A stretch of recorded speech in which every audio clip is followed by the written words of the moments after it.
recommendations, agreeing on recommendations that will help the Secretariat and the contractors guiding their work in the future. And the recommendations will feed into the Legal and Technical Commission, and the LTC will then bring it forward to the Assembly of ISA.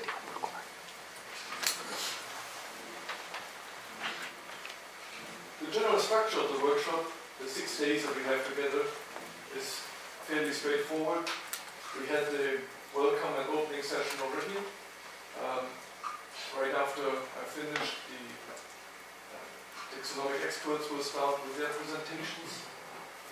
That will go on until tomorrow morning. And then tomorrow, the main part of the day is to the contractors to explain or to show us, to summarize what their needs are and their experience and their status quo.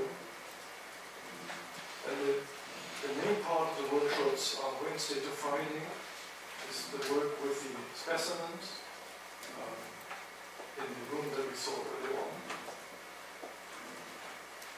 And on Friday we also have a session on genomic tools used for taxonomy and orthography.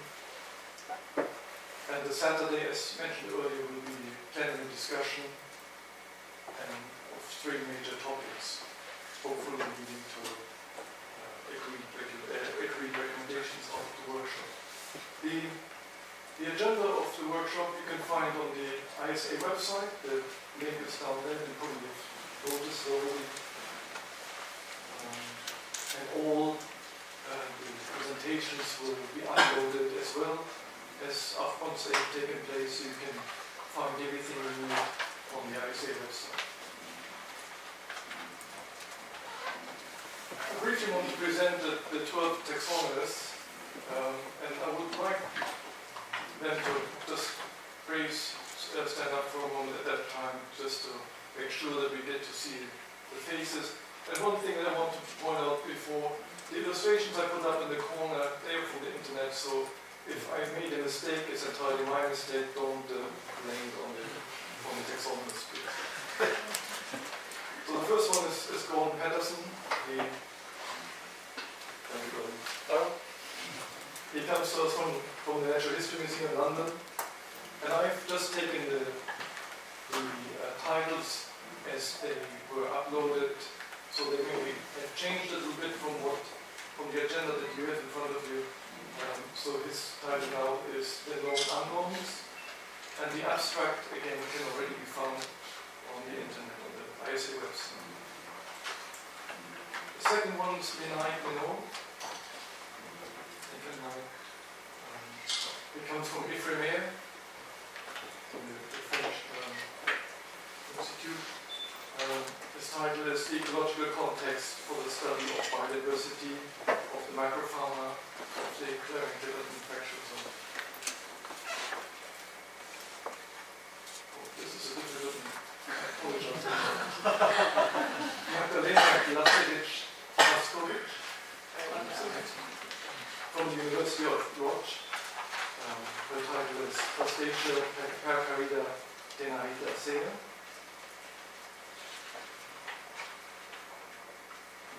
The fourth presenter is Charlotte Habermans. She comes from the Royal Belgian Institute of Natural Sciences in Brussels, and the title of the presentation is The Taxonomy and Biogeography of Macrofauna and Amphipod Crustaceans, with a focus on the abyssal Pacific fauna relevant to the CCFZ. What can DNA tell us? The fifth one is Tammy Horton from the National Oceanography Centre in Southampton, United Kingdom.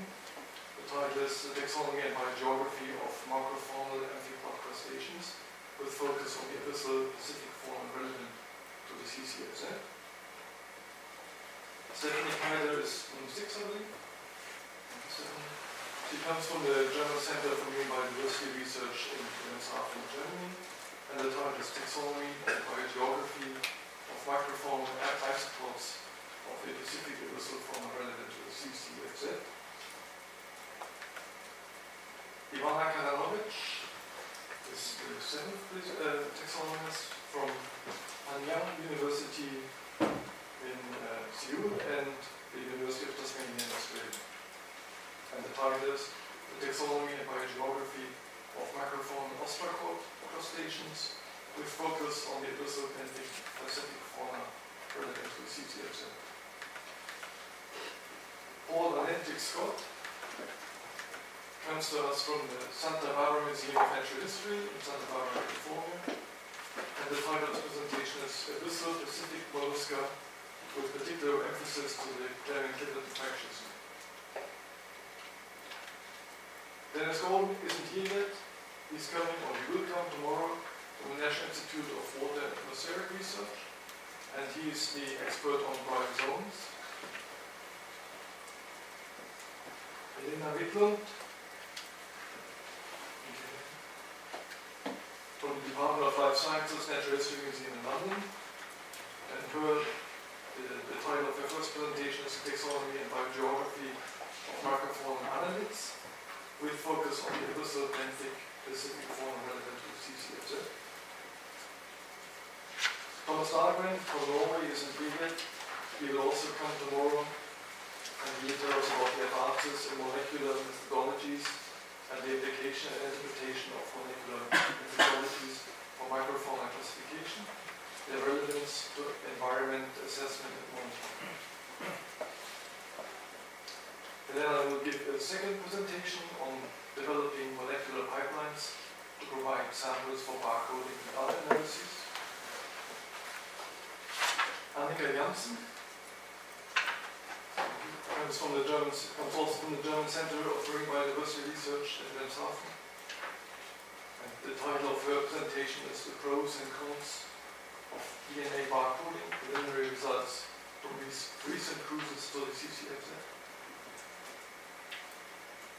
Timmy Horton will give a second presentation on the value of collections, lessons from the oil and gas industry. I think that's it for the taxonomists. Then on Tuesday, tomorrow, I think I mentioned the contractors will have some time to present their results so far. And we have invited 13 contractors. They all listen here. 11 are present, I believe. And if you don't mind, I would also like you to briefly stand up so that we also know maybe state your name, because I don't have them present right now. So, Inter-Ocean Metal Joint Organization, IOM. Can you tell us your name, please? My name is Olga Mastrianova. Jusmo Biologia. My name is Slava Melnik. I'm from Yuzmar Geologia Gimzik. The government of the Republic of Korea. My name is Okario from Kyoto. The China Ocean Mineral Resources Research and Development Association, COMA. Mitsumi He from COMA. My colleague will give a presentation tomorrow. Deep Ocean Resources Development. Okazaki from the Deep Ocean Resources Development, and my colleague over there will give a talk. My name is Tetsuko Toyonara. I'm presentation tomorrow. Thank you. Well, my French is very poor, so I just say éphémère.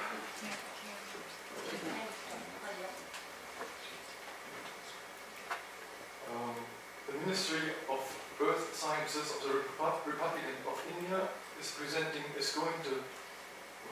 sending one delegate, and he's the last thing I heard this morning is he's still in Delhi on his way, so I hope he will arrive and tell us what they're doing. But we have taken the liberty of inviting not only the contractors who are working on modules in the Pacific Ocean, but also other contractors working in the Pacific and contractors working on modules in other oceans.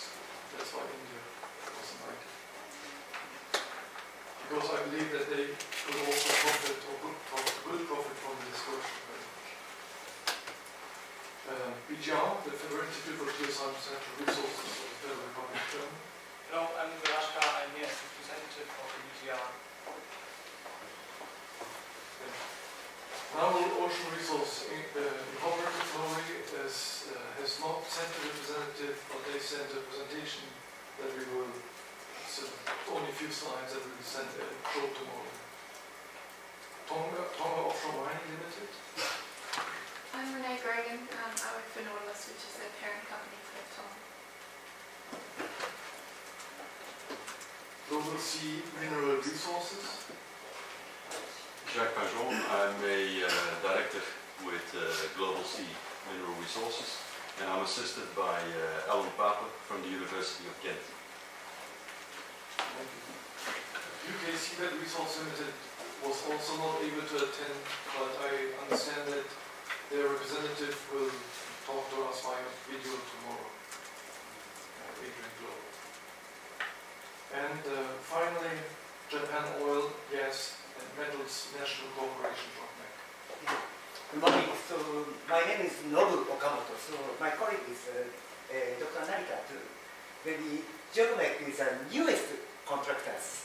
So tomorrow presentation will be by Narita. Hello, my name is Tetsuya Shinnaga. I would like to present our Geomec lab tomorrow.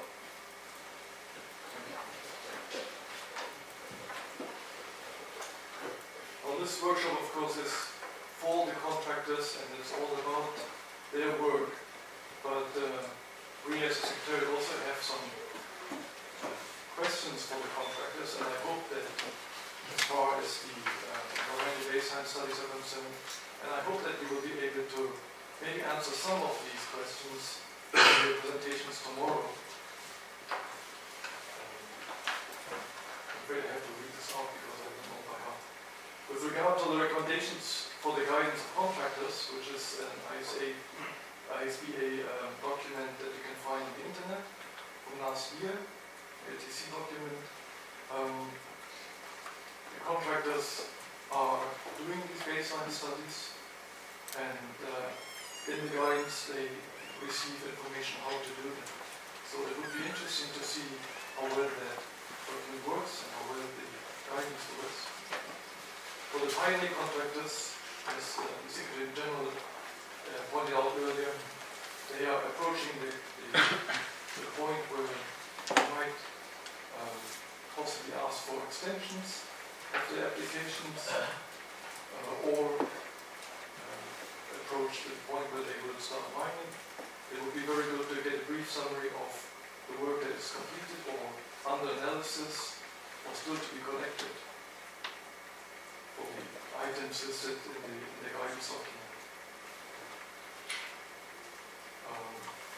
Furthermore, it would be good to know what of these data will be delivered to the authority by July next year. And of course, we're also very interested in the data quality. Further questions, these were questions to the general environmental baseline studies and to the microfauna. There are 9 questions that we're interested in. So how many samples have taken? How will they analyze? What of the data have been already submitted to the authority? What problems did you encounter? Where are these samplers and larger specimens being stored? What are the major problems that you foresee for the microfauna baseline data in the future when we're trying to monitor the impact of deep sea mining? How do you think that the standardization of taxonomy across contractors could be best achieved? And what recommendations do you have for the best practice? And how do you believe collaboration among contractors would help you to facilitate these taxonomical studies?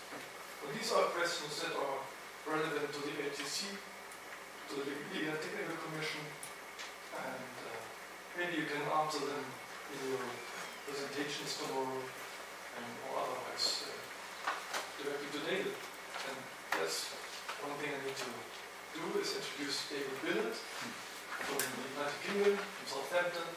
He's here as a member of the Legal and Technical Commission, and he is the one who will essentially take much of the results as we agree upon them and send them forward to the Commission.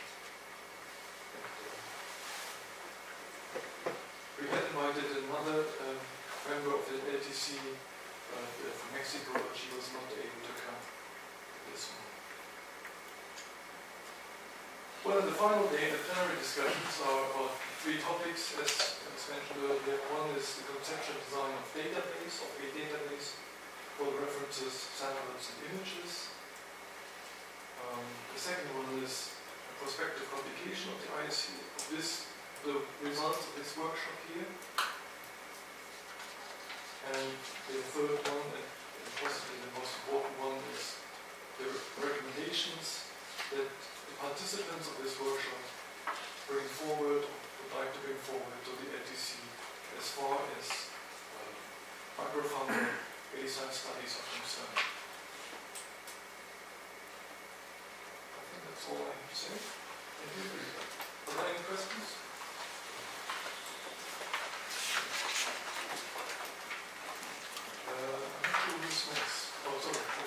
Could you give a copy of your presentation so that we may help us to prepare the presentation? Sure, we can do that, yes. But the last questions that I asked to the contractors, again they come from the LTC, they were more or less the guidance. I mean, I'm sure you have already your presentations finished to some point, to some degree, but maybe you can add some of the information. But yes, any other questions? I'm not sure who's next. Is it Gordon? Yeah.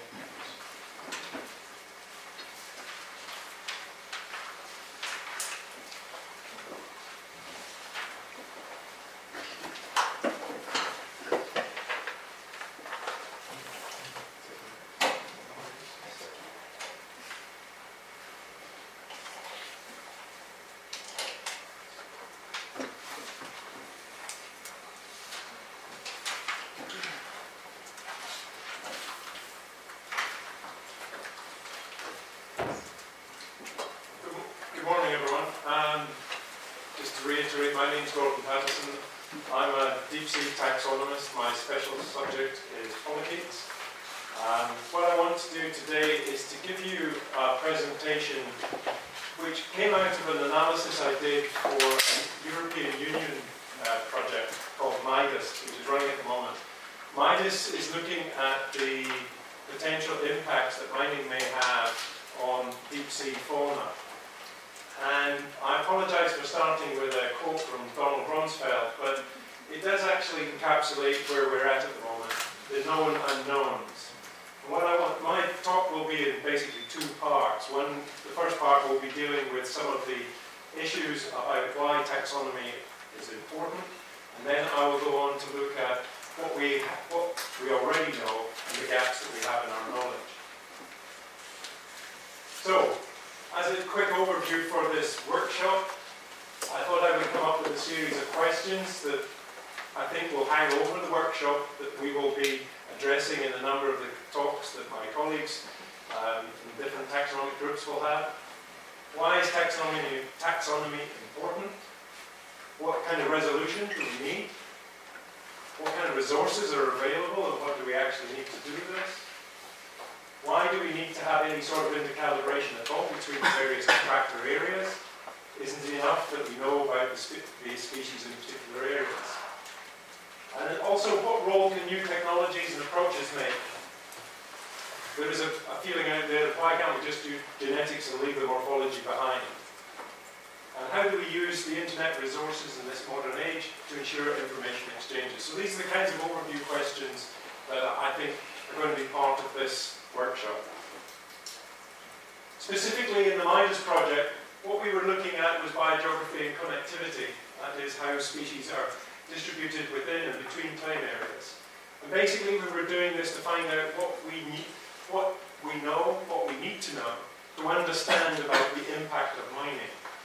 And we did that, and what this talk is based on was a gap analysis of existing data to really inform what we need to do for the future and what support we need to give to that kind of activity.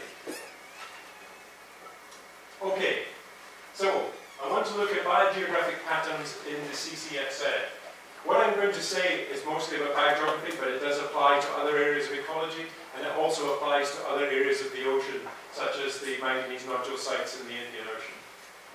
Why do we need to study biogeography patterns? Why are patterns important? What is the environmental risk that species will become extinct through mining? And would that extinction matter? I'll concentrate preliminarily on the first two, but I will make a passing reference to the last one. I want to give two examples of why biogeography is important and why the underlying taxonomy of that biogeography is important. The first of these is analysis of beta diversity across the CCXZ. Now, beta diversity is the relationship of species across a particular spatial or temporal scale. We're looking to see if the fauna changes from one place to another. I'm going to use polychaetes to do that. I'm a polychaete biologist, so you're just going to get that. And then the second thing I want to look at is the assessment of rarity. Rarity is an emergent property in deep sea systems. When you take a sample, you tend to find that there is a very long tail of species which are represented only by one individual. That one individual may only ever be found in one sample. And this seems to be quite common right across the abyssal system. This is a feature that we keep finding when we sample. And I want to discuss that because one of the aspects of this is, are these species really rare or are they just undersampled? So I'm going to use these two examples to try and highlight the need for better biogeographic studies, integration of the studies that we've got, and concentrate on taxonomy. Okay, this is the CCXZ.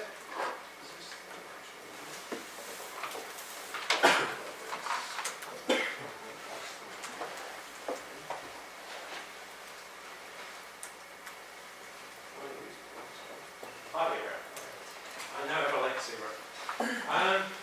This is the CCXZ. I'm going to look at basically 3 sample sets.